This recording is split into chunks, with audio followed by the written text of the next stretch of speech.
লাইটটা অফ করে কথা বলি।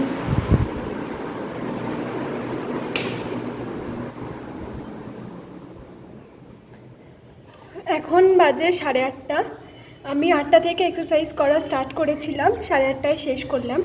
আধ ঘন্টা করেছি, কিন্তু একদম ঠিকঠাক করেছি। আজকেও আমি লেট করে উঠেছি। লেট করে উঠলে এমন না যে তোমরা এক্সারসাইজ করতে পারবে না, লেট করে উঠলে তোমরা সেইটুকু টাইম বেছে নাও, মানে কিছুক্ষণ অন্তত নিজের জন্য এক্সারসাইজের জন্য দাও, তাহলে দেখবে ওয়েট লসটা আরও মানে তাড়াতাড়ি হচ্ছে আর খুব সুন্দরভাবে হচ্ছে। তো আমি ওয়ার্কআউট হয়ে গেছে আমার, এখন গিয়ে করবো আমি স্নান টান করে তারপর ব্রেকফাস্ট করবো। Good morning everyone, welcome back to my channel to a new blog. তো আজকের ব্লগে আমি এখন থেকেই স্টার্ট করছি। এখন বাজে 8:30। আমি সবে ওয়ার্কআউট কমপ্লিট করলাম। আজকে আর ওয়ার্ক করিনি, আজকে জাস্ট ওয়ার্কআউট করলাম আর কিছু ইয়োগার পোজ করেছি, যেগুলো যদি তোমরা এইগুলো জানতে চাও, ইন্টারেস্ট থাকো যে আমি কী কী এক্সারসাইজ করি বা কী কী ইয়োগা করি, তো সেগুলো আমাকে কমেন্ট করো, আমি তোমাদের সাথে পুরোটা শেয়ার করব একটা সেপারেট ভিডিওতে। তো এখন আমি যাব স্নান টান করে এসে তারপর ব্রেকফাস্ট করব আর তোমাদের সাথে তারপর কথা বলছি।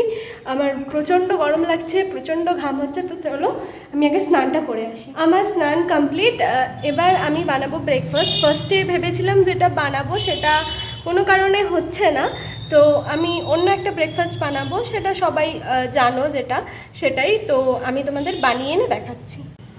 এই হচ্ছে আমার আজকের ব্রেকফাস্ট, স্ক্র্যাম্বল এগ আর 4টে ব্রাউন ব্রেড আমি বাটারে একটু সেঁকে নিয়েছি। আমি তো ব্রাউন ব্রেড ব্যবহার করেছি, তোমাদের যদি পসিবল হয় তোমরা মাল্টিগ্রেন ব্রেড ব্যবহার করতে পারো, সেটা আরও ভালো। আমার কাছে এখন অ্যাভেলেবেল নেই বলে আমি ব্রাউন ব্রেডটাই প্রেফার করলাম।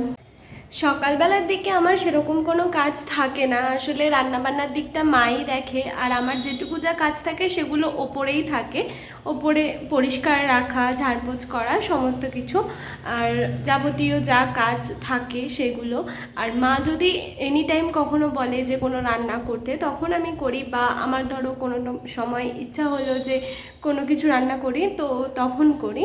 এছাড়া রান্নাবান্নার দিকে আমি যাই না, কিন্তু ব্রেকফাস্ট বলো বা কোনো স্ন্যাক্স আইটেম বলো, যখন ইচ্ছা হয় তখন আমি বানাই।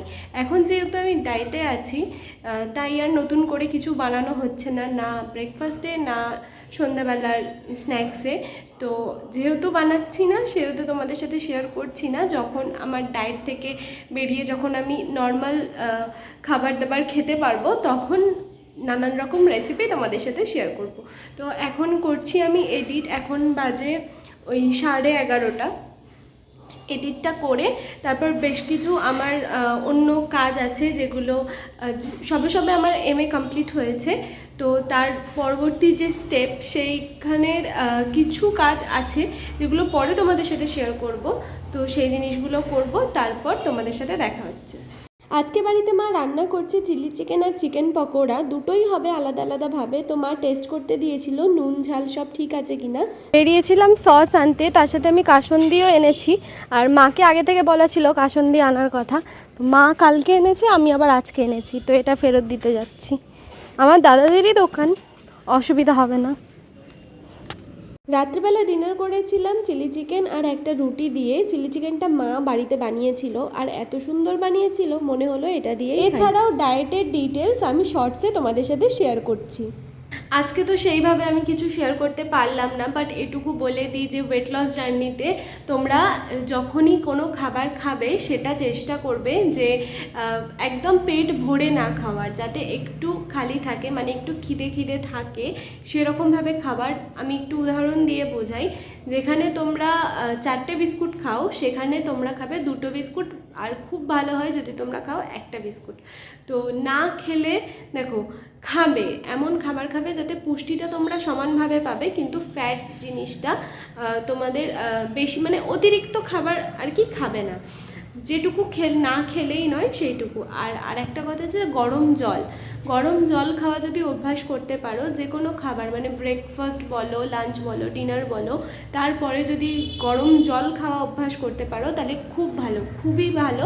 আর এছাড়াও দিনে মানে কম করে 2.5 থেকে 3 লিটার জল খাওয়া উচিত। আর এখন গরম নেই, গরমকালে 4 লিটার জল হয়েই যায় আমার খাওয়া।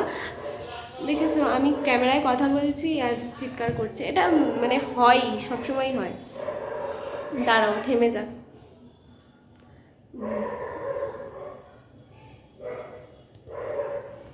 থেমেছে এখন। তো আমি চেষ্টা করছি দিনে 3 লিটার জল খাওয়ার, কিন্তু সেটা আমার 2.5 লিটার দাঁড়াচ্ছে, 3 লিটার আমি পৌঁছাতে পারছি না। কিন্তু চেষ্টা করব, আমার চেষ্টাটা থাকবে যে আমি 3 লিটারে কীভাবে পৌঁছাবো। তো এই হলো ব্যাপার। আর একটা ব্যাপার হচ্ছে, যারা ওয়েট লস করছো শুধু খাওয়া কন্ট্রোল করলেই হবে না, তোমাদের একটা টাইম একটু ফিজিক্যাল অ্যাক্টিভিটির দরকার। সেটা ডান্স হতে পারে, মর্নিং ওয়াক হতে পারে বা ইভিনিং ওয়াক হতে পারে, বা এক্সারসাইজ হতে পারে, যোগা হতে পারে, কিন্তু একটু ফিজিক্যাল অ্যাক্টিভিটি দরকার। তোমরা প্রথমত 1 ঘন্টা করে করার মানে প্রয়োজন নেই। প্রথম শুরু করলে 30 মিনিটস করো। যদি একদম প্রথম করো, যে আগে কোনো দিনও করোনি, নতুন শুরু করবে, 15 মিনিটস করে শুরু করো, তারপর আস্তে আস্তে সেটা 20 মিনিট, 25 মিনিট, 30 মিনিট এরকম করে করতে পারো।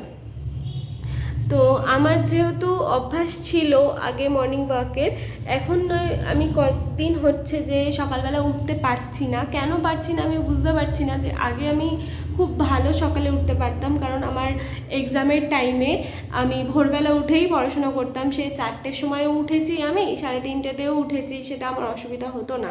কিন্তু এখন যেন আমি 5টায় উঠতেও আমার যেন ক্লান্তি ভাবটা চলে আসছে। হয়তো অনেক দিন উঠিনি, তার জন্য হতে পারে। তো এটাই বলবো যে মানুষ অভ্যাসের দাস। আমি কদিন উঠলে টানা 5টার সময় এমনি উঠতে পারবো, কিন্তু আমি চাই না 5টার সময় উঠতে। এটাও একটা বড় ব্যাপার, চাইলে হয়তো পারতাম। যাই হোক, এখন আমি করব, আগে ভয়েস ওভারটা দেবো, যেটা বললাম আমি ভয়েস ওভার দেবো, তারপর আমি করব বিছানা। আমি মানে তোমরা জানোই যারা ব্লগ দেখো, আমরা উপরে থাকি, কিন্তু এখানে তো নিচে বিছানা করতে হয়, তো সেটা বিছানাটা করব। তারপর করব স্কিন কেয়ার, মানে নাইট টাইম স্কিন কেয়ার, তারপরে আমি ঘুমাবো। তো যা যা করছি, হ্যাঁ যাই, যা করছি সবটা তোমাদের সাথে শেয়ার করবো। এখন বাবা ডাকছে, নিচে যাব। হয়ে গেছে আমার সব কাজ, আর বিছানাও হয়ে গেছে। তো আজকের মতো গুড নাইট। এটা মাথায় রাখতে হবে যে তাড়াতাড়ি ঘুম থেকে উঠতে গেলে তাড়াতাড়ি ঘুমানোটা দরকার। আমি তাও উঠতে পারি না, সেটা আলাদা ব্যাপার, কিন্তু তোমরা পারবে, আমিও পারবো, একটু অভ্যাসের দরকার। তো চলো, গুড নাইট, টাটা। আজকের মতো এই ভিডিওটা এখানেই শেষ করলাম। তোমাদের যদি কিছু ভালো লেগে থাকে তাহলে লাইক, কমেন্ট, শেয়ার করে দিও, আর চ্যানেলটাকে অবশ্যই সাবস্ক্রাইব করে দিও। বাই।